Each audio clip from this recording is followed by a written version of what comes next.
खंबे ने पकड़ रखा है एक शराबी व्यक्ति की कहानी। एक समय शराब का एक व्यसनी एक संत के पास गया और विनम्र स्वर में बोला, गुरुदेव, मैं इस शराब के सेवन से बहुत ही दुखी हो गया हूँ। इसकी वजह से मेरा घर बर्बाद हो रहा है, मेरे बच्चे भूखे मर रहे हैं, किंतु मैं शराब के बगैर नहीं रह पाता। मेरे घर की शांति नष्ट हो गई है।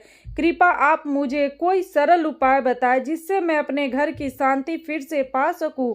गुरुदेव ने कहा, जब इसके सेवन से तुमको इतना नुकसान होता है तो तुम इसे छोड़ क्यों नहीं देते। व्यक्ति बोला, परम पूज्य श्री, मैं शराब को छोड़ना चाहता हूँ, पर यह ही मेरे खून में इस कदर समा गई है कि मुझे छोड़ने का नाम ही नहीं ले रही है।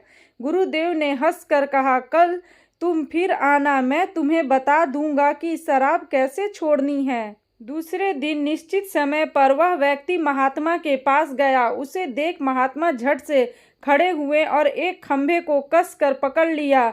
जब उस व्यक्ति ने महात्मा को इस दशा में देखा तो कुछ समय तो वह मौन खड़ा रहा, पर जब काफी देर बाद भी महात्मा जी ने खंभे को नहीं छोड़ा तो उससे रहा नहीं गया और पूछ बैठा कि गुरुदेव, आपने व्यर्थ इस खंभे को क्यों पकड़ रखा है। गुरुदेव बोले, वत्स, मैंने इस खंभे को नहीं पकड़ा है, यह खंभा मेरे शरीर को पकड़े हुए है। मैं चाहता हूँ कि यह मुझे छोड़ दे, किंतु यह तो मुझे छोड़ ही नहीं रहा है। उस व्यक्ति को अचंभा हुआ।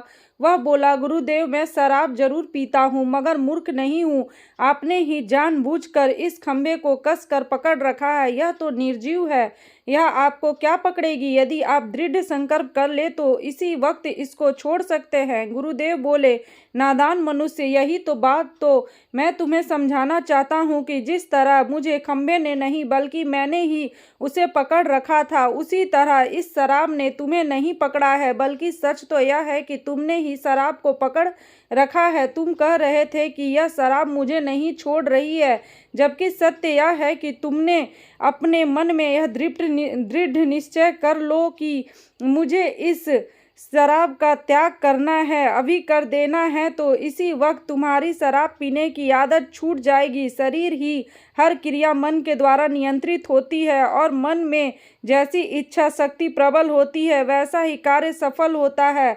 वह शराबी गुरु के इस अमृत वचनों से इतना प्रभावित हुआ कि उसने उसी वक्त भविष्य में कभी शराब ना पीने का दृढ़ संकल्प लिया। उसके घर में खुशियां लौट आई और वह शांति से जीवन यापन करने लगा। इस तरह हमें शिक्षा मिलती है कि जीवन में कोई भी आदत, बुरी आदत छोड़ा जा सकता है।